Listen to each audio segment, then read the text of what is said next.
Assalamualaikum warahmatullahi wabarakatuh. Alhamdulillah wassalatu wassalamu ala Rasulillah wa ala alihi wa sahbihi wa mawalah. Wa la hawla wa la quwata illa billahi wa ba'du. Qala Allahu azza wa jalla, ya ayyuhalladzina amanu taqullaha haqqa tuqatih wa la tamutunna illa wa antum muslimun, amma ba'du. Alhamdulillah, segala puja dan puji hanya milik Allah subhanahu wa ta'ala. Di pagi hari ini Allah subhanahu wa ta'ala masih mempertemukan kita walaupun lewat media. Tak lupa salawat iring salam kita haturkan kepada Rasul kita, Nabi kita, qudwah kita, Rasulullah sallallahu alaihi wa ala alihi wasallam. Pembahasan di pagi hari ini kita akan membahas masih seputar qasasul anbiya, kisah-kisah para nabi. Dan kita akan mengkisahkan 3 nabi sekaligus. Pertama, Nabi Hazkiel, yang kedua Nabi Ilyas, dan yang ketiga Nabi Al-Yasa. Ma'asyiral muslimin yang dimuliakan Allah subhanahu wa ta'ala, di dalam surah Al-Baqarah ayat 243 Allah subhanahu wa ta'ala berfirman, Alam tara ilal ladhina kharaju min diyarihim wa hum ulufun hadaral maut faqala lahumullahu mutu thumma ahyahum innallaha ladhu fadlin 'alan nasi walakinna aktsaran nasi la yashkurun. Tidakkah kau lihat kepada orang-orang yang mereka keluar dari rumah-rumah mereka dan jumlah mereka sangat banyak, ribuan, karena menghindari kematian. Maka Allah subhanahu wa ta'ala firmankan kepada mereka, matilah kalian semua. Kemudian Allah subhanahu wa ta'ala hidupkan kembali mereka. Sesungguhnya Allah subhanahu wa ta'ala sungguh pemilik keagungan atas manusia, akan tetapi kebanyakan manusia tidak pernah bersyukur. Surah Al-Baqarah ayat 243 ini, ulama tafsir mengatakan bahawa ini isyarat kepada kisah seorang nabi yang bernama Hazkiel atau Nabi Hazkiel. Lah, Nabi Hazkiel atau Hazkiel salah satu nabi dari nabi-nabi Bani Israel setelah Nabi Musa alaihi salatu wassalam dan setelah Yusa ibn Nun. Saya ulangi sedikit kisahnya. Setelah Nabi Musa alaihi salatu wassalam berhasil menyeberangkan Bani Israel dari Mesir mengarah ke Palestina,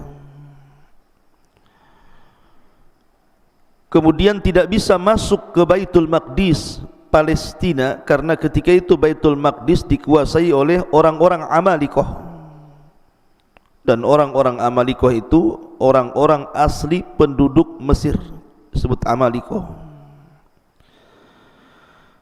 Tidak bisa masuk kecuali berjihad melawan mereka. Akan tetapi Bani Israel ini tidak mau diajak berjihad oleh Nabi Musa. Bahkan su'ul adab, buruk akhlaknya kepada Musa alaihi salatu wassalam, dan mengatakan, idhab anta wa rabbuka faqatila inna hahuna qaidun. Kalau engkau ingin berjihad wahai Musa, kami tidak akan berangkat bersamamu. silahkan kau berangkat berdua, ajak Tuhanmu berperang sana, biar kami duduk-duduk di sini menyaksikan siapa yang menang, siapa yang kalah. Akhirnya karena mereka menolak ajakan jihad, maka Allah subhanahu wa ta'ala uji mereka, yatihuna fil ardi arba'ina sanatan. Mereka tidak bisa keluar dari negeri itu selama 40 tahun. Sampai Harun meninggal dunia, Musa pun meninggal dunia. Baru setelah kemudian tampuk kenabian dipegang oleh Yusha ibn Nun, yang merupakan orang dekat Nabi Musa alaihi salatu wassalam. Kemudian muncul orang-orang pilihan dari Bani Israel. Barulah kemudian generasi berikutnya, selama 40 tahun berikutnya, barulah kemudian Bani Israel mau diajak berjihad untuk mengalahkan orang-orang Amalikoh yang menguasai Palestina kala itu, dan berhasil. Maka di zaman Yusha ibn Nun ini banyak pembebasan kota, pembebasan daerah dan negara, sehingga Bani Israel semakin membaik kehidupannya. Akan tetapi setelah meninggalnya Yusha ibn Nun, semakin jauh mereka dari para nabinya. Akhirnya sebagian mereka kufur kepada Allah subhanahu wa ta'ala, dan sebagian mereka menyekutukan Allah subhanahu wa ta'ala dengan menyembah berhala-berhala. Dari sinilah diutus kepada mereka seorang nabi yang bernama Hazkiel atau Nabi Hazkil. Diutus kepada mereka nabi ini. Tantangan berat karena mendakwakan dakwah tauhid, dan setiap nabi tugas mereka adalah mendakwahkan dakwah tauhid, karena itu tugas pokoknya. Walaqad ba'atsna fi kulli ummatir rasulan an i'budullaha wajtanibut taghut. Dan kami utus pada setiap umat seorang rasul, tugasnya mengajak manusia sembahlah Allah dan jauhi sesembahan selain daripada Allah alias tagut. Itulah tugasnya Nabi Hazkiel kali itu, mengajak manusia mengembalikan ke dalam tauhid. Ma'asyiral muslimin yang dimuliakan Allah subhanahu wa ta'ala, ada sebuah desa atau sebuah daerah namanya Dawardan. Daerah itu namanya Dawardan sebelum Wasit. Nah, daerah ini karena kufurnya mereka ataupun karena menjauhnya mereka sedikit demi sedikit dari ajaran nabinya, maka Allah subhanahu wa ta'ala kirim azab kepada mereka berupa penyakit taun. Penyakit taun mungkin semacam lepra atau yang sejenisnya, mungkin sama dengan wabah-wabah di zaman sekarang seperti COVID-19 di zaman sekarang itu ya, COVID-19.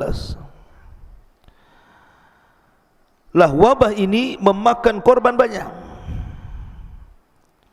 Akhirnya orang-orang yang tidak terkena wabah itu, mereka berusaha keluar dari negeri itu. Kemudian mereka naik ke atas bukit untuk menghindari wabah taun itu, supaya jangan sampai tertular. Dan jumlahnya ribuan, ada yang mengatakan sampai 30.000 manusia mengungsi dari tempat itu. Ada juga ulama tafsir mengatakan bahwa alasannya karena Nabi Hazkiel ketika itu meminta masyarakat Dawardan ini untuk berjihad, tapi mereka enggan berjihad. Dari situlah penyebabnya akhirnya datang penyakit taun kepada mereka. Alasan tidak mau jihad mereka itu karena takut dengan kematian, pengecut. Tetapi lihat, orang menghindar dari kematian jatuh pula kepada kematian yang lain dengan cara ditimpakan taun kepada mereka. Akhirnya mereka keluar dari tempat itu, kemudian naik ke perbukitan. Allah Subhanahu wa ta'ala takdirkan akhirnya diangkatlah penyakit taun ini. Karena sudah merasa aman bahwa penyakit taun diangkat, balik lagi orang-orang yang ada di bukit ini kembali ke daerah itu. Subhanallah. Mereka berbangga satu dengan yang lainnya karena ketidakikutan serta mereka untuk berjihad bersama Hazkiel. Dari sini akhirnya Allah Subhanahu wa ta'ala kembali menurunkan penyakit taun kedua kalinya. Dan banyak yang meninggal. Lah yang masih selamat akhirnya menyelamatkan kembali kedua kalinya. Naik lagi ke atas bukit. Rupanya sampai di atas bukit Allah sudah mengutus malakul maut untuk mencabut nyawa orang-orang ini. Tidak mati karena taun, tetapi mati dicabut malakul maut. Itu namanya al-hadharu la yamna'ul qadaru. Menghindar dari kematian tidak bisa lepas dari takdir kematian. Ada menghindar dari penyakit taun, rupanya takdir kematian sudah ada di bukit menunggu anda. Dari sini Allah Subhanahu wa ta'ala berfirman, alam tara ilal ladzina kharaju min diyarihim wa hum ulufun hadaral maut. Tidakkah kau lihat orang-orang yang keluar dari negeri-negeri mereka, dari rumah-rumah mereka, dan jumlah mereka uluf, banyak sekali. Kenapa mereka keluar? Hadarul maut, karena menghindar dari kematian, takut terkena taun. Faqala lahumullah, maka Allah berfirman kepada mereka setelah mereka menghindar dari kematian karena takut dengan taun, mereka pun naik ke bukit-bukit.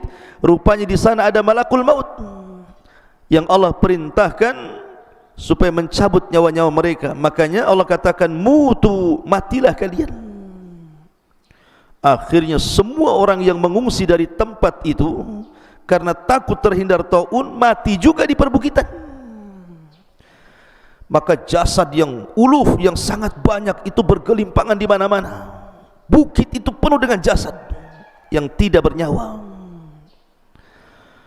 Berhari-hari, berminggu-minggu, berbulan-bulan, bertahun, akhirnya jasad itu menjadi tulang belulang. Dari sini Nabi Hazkiel akhirnya lewat ke bukit itu. Dilihatnya banyak tulang, karena jasad manusia yang bergelimpangan di mana-mana. Akhirnya Allah Subhanahu wa ta'ala berfirman kepada Nabi Allah Hazkiel alaihi salatu wassalam, wahai Hazkiel, turidu an urika kaifa ahyaituhum.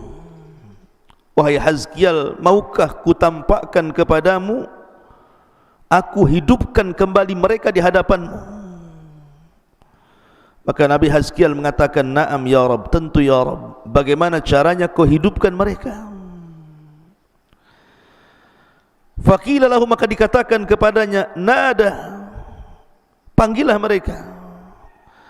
Fanada, maka Nabi Hazkiel pun memanggil, ya ayyatuhal idham, innallaha ya'muruka an tajma'i, an tajtama'i, wahai tulang-tulang, sesungguhnya Allah memerintahkan kamu, an ya'muruki, agar Allah memerintahkan kamu, an tajtama'i, agar kalian berkumpul. Maka tiba-tiba tulang itu keluar dari mana-mana tempat, kemudian menyatu satu dengan yang lainnya, akhirnya terangkai menjadi semacam tengkorak manusia.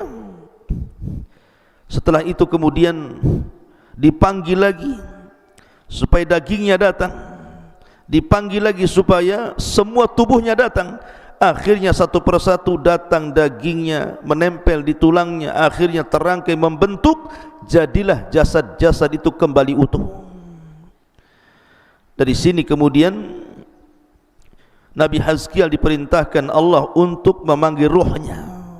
Maka dipanggillah ruhnya, akhirnya datanglah ruh dari mana-mana, kemudian masuk lagi ke dalam jasadnya. Orang-orang yang mati di perbukitan itu Allah takdirkan hidup kembali.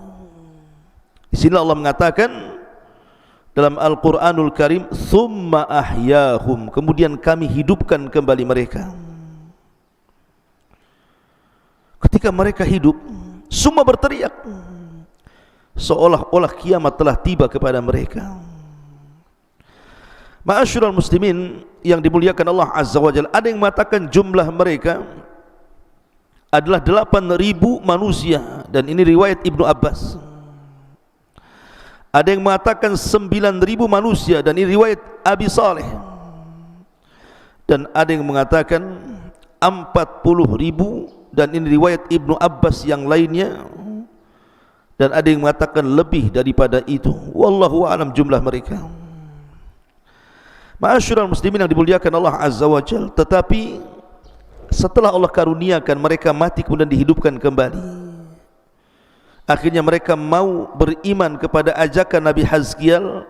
Allah takdirkan, namanya seorang Nabi juga manusia, kullu nafsin dha'iqatul maut, setiap jiwa itu mesti mengalami kematian. Nabi Hazkiel pun akhirnya meninggalkan mereka dengan meninggal dunia. Rupanya sedikit demi sedikit mereka pun kufur kembali. Subhanallah, sudah diwafatkan, dihidupkan, kemudian kufur kembali. Itulah Bani Israel.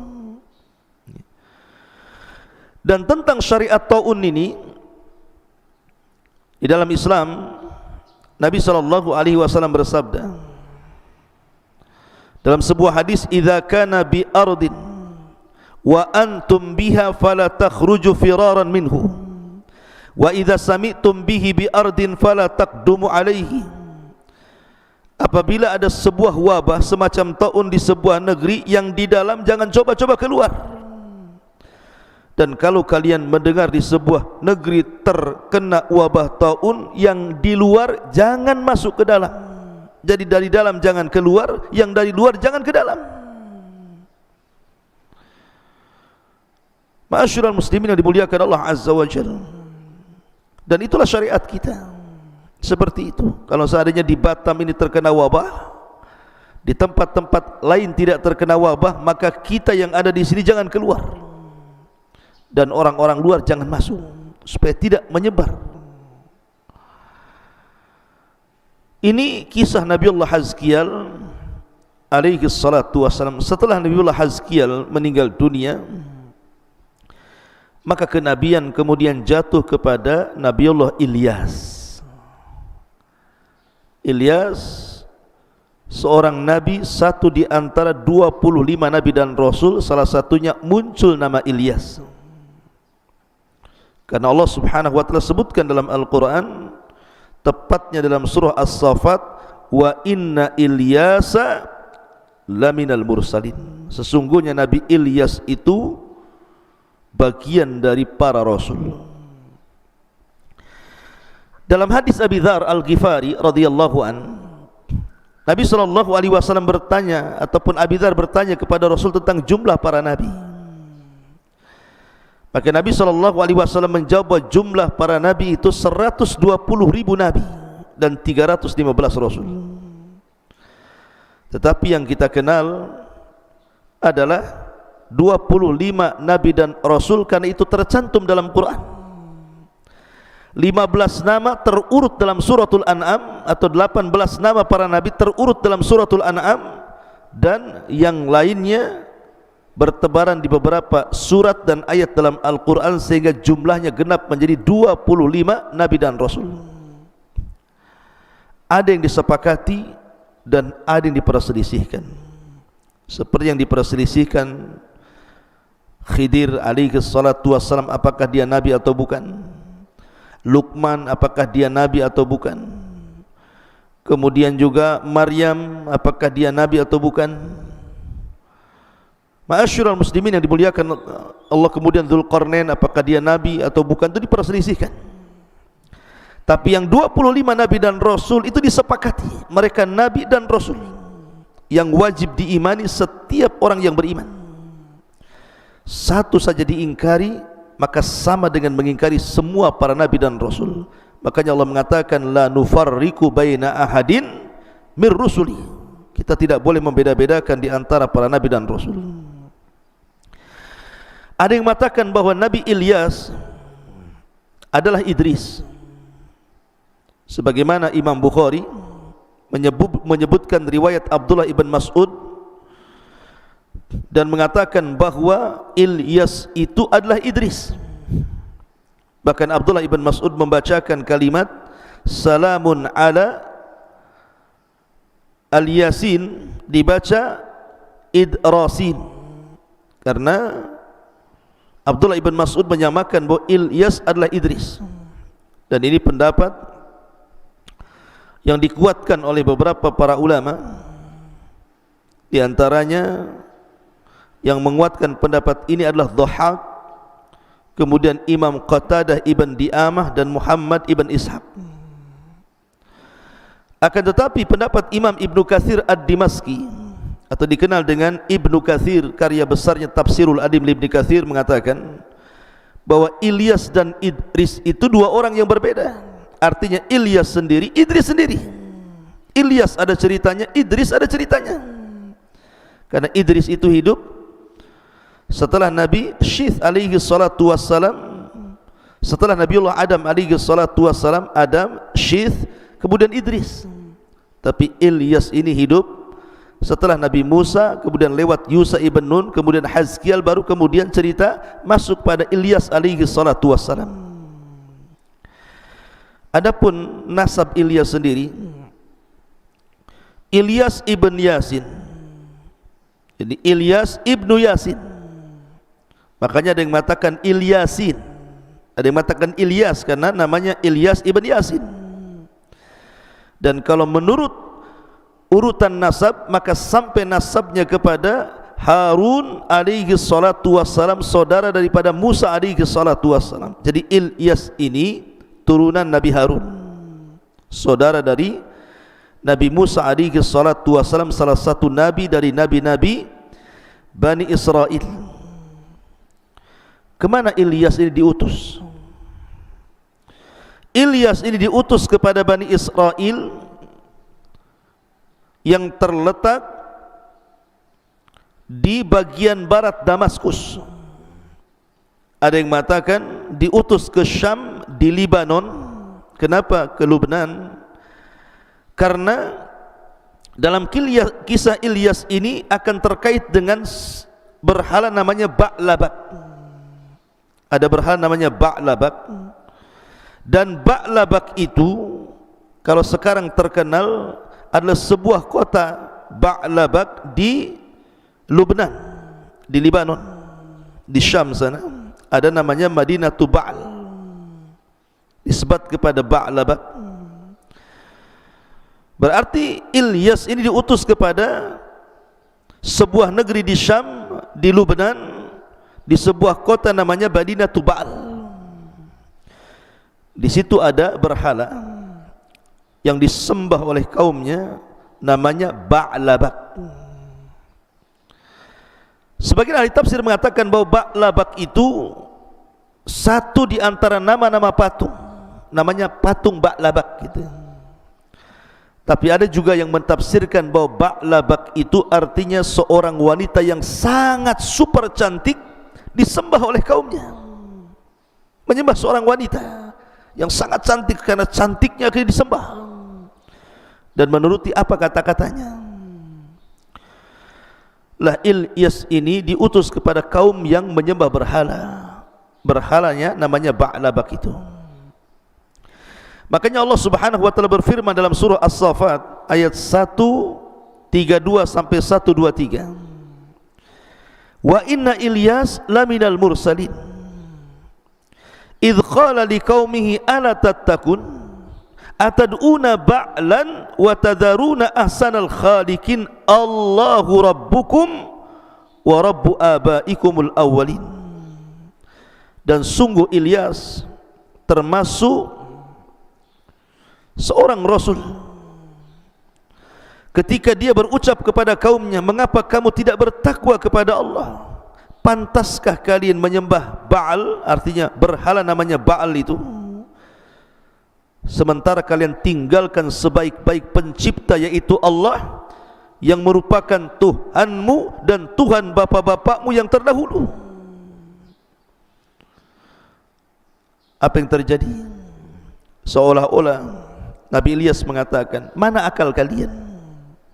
Di hadapan kalian ini hanya patung, batu yang tidak mendatangkan manfaat dan madarat.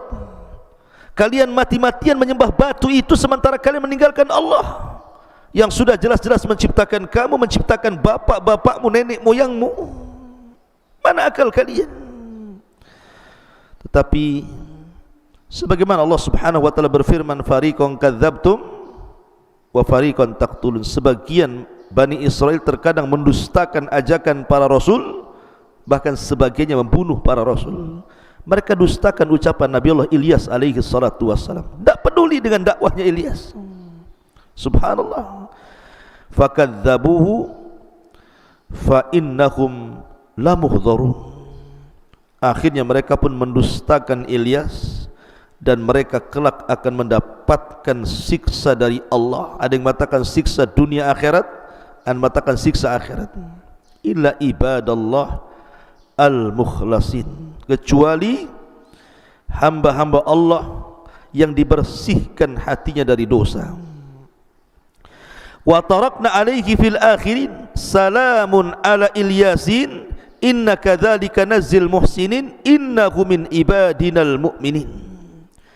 Dan kami abadikan untuk Ilyas pujian yang baik, pujian yang baik. Di faktor yang membatasi orang-orang datang kepada orang-orang setelahnya, maka kesejahteraan dilimpahkan kepada Ilyas. Sesungguhnya demikianlah kami memberi balasan kepada orang-orang yang berbuat baik, sesungguhnya dia termasuk hamba-hamba kami yang beriman.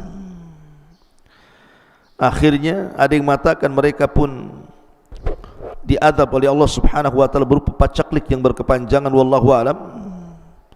Tapi Al-Quran yang menyebutkan fa innahum lamuhdharun, karena sebab itulah mereka akhirnya diseret ke dalam azab Allah Subhanahu wa taala. Ma'asyiral muslimin yang dimuliakan Allah Subhanahu wa taala, setelah kemudian meninggal Nabi Ilyas alaihi salatu wassalam, maka wasiat kenabian kemudian diberikan kepada Nabiullah Al-Yasa alaihi salatu wassalam. Ma'asyiral muslimin yang dimuliakan Allah Subhanahu wa taala, siapa Al-Yasa itu?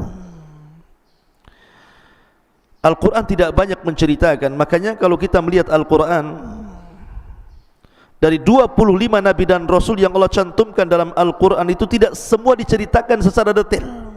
Ada Nabi yang diceritakan detail, seperti Nabi Musa diceritakan dari kecil, remaja, dewasa, bahkan sampai dakwahnya diceritakan lengkap. 130 ayat lebih bercerita tentang Nabi Musa. Ataupun Nabi Ibrahim alaihi salatu wassalam diceritakan secara lengkap. Jadi ada nabi-nabi dalam Al-Quran itu memang diceritakan secara lengkap. Tapi ada nabi itu yang hanya diceritakan global saja, dicomot dari beberapa ayat kisah-kisahnya, kemudian diperkuat oleh hadis-hadis Nabi, terkadang juga mengambil dari keterangan Israiliyat, tentu yang tidak bertentangan dengan Al-Quran dan Sunnah. Tapi ada Nabi ceritanya tidak jelas, disebutkan namanya tapi tidak ada ceritanya dalam Quran. Seperti contohnya Al-Yasa ini, tidak dijelaskan secara detail siapa Al-Yasa ini. Tapi yang jelas ma'asyiral muslimin yang dimuliakan Allah Azza wa Jal, ulama sejarah mengatakan bahwa Al-Yasa ini disebutkan dalam Al-Quran dalam 2 surat. Pertama suratul An'am, yang kedua suratul Sad. Dan ahli sejarah berselisih tentang namanya. Sebagian mereka mengatakan dia adalah Al-Yasa ibn Akhtub.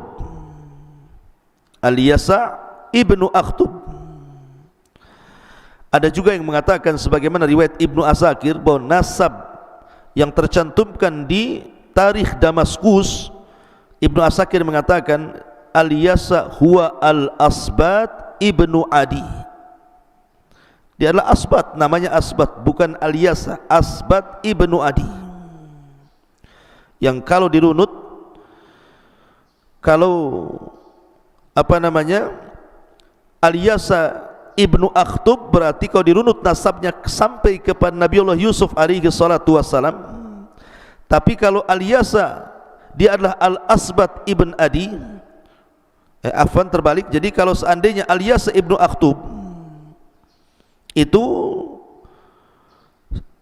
dari keturunan yang lain, tapi kalau Al-Asbat ibn Adi, yang dimaksud Al-Yasa Al-Asbat ibn Adi, maka kalau dirunut sampai kepada Nabi Yusuf alaihi salatu wassalam, Yusuf ibn Yaqub ibn Ishaq ibn Ibrahim alaihi salatu wassalam, dan dia adalah anak paman Nabi Ilyas alaihi salatu wassalam. Lah, ketika wasiat kenabian diserahkan oleh Ilyas kepada Al-Yasa, akhirnya Al-Yasa pun meneruskan syariat sebelumnya, mendakwahkan manusia ke dalam tauhid, mengajak manusia untuk kembali kepada Allah Subhanahu wa taala. Karena semakin jauhnya mereka dari kenabian, maka semakin jauhnya mereka dari tauhid, dan mereka menyembah berhala kembali. Maka Al-Yasa berusaha untuk terus mengembalikan mereka agar jangan menyembah berhala dan kembali kepada tauhid. Ma'asyiral muslimin yang dimuliakan Allah Subhanahu wa taala, karena perjuangan Nabi Yasa ini, subhanallah, banyak orang-orang yang beriman, banyak sekali orang-orang yang beriman. Tetapi setelah wafatnya Al-Yasa, kembali masyarakat kemudian akhirnya kembali kepada kufur. Celakanya setelah Al-Yasa ini, banyak para nabi yang dibunuh. Inilah yang diisyaratkan di dalam Al-Quranul Karim, fariqan kadzabtum wa fariqan taqtulun. Sebagian mereka mendustakan dakwah Rasul, dan sebagian mereka membunuh para nabi dan Rasul. Dan Allah Subhanahu wa taala mengatakan, yaqtulunal anbiya'a bighairil haq, mereka membunuh para nabi tanpa ada hak yang dibenarkan. Akhirnya Bani Israel terkenal sebagai orang-orang yang membunuh para nabi. Terkadang ada satu hari, satu daerah diutus 3 nabi, dibunuh sekaligus. Na'udzubillah. Itulah degilnya Bani Israel dan penyimpangan Bani Israel terhadap nabi-nabinya.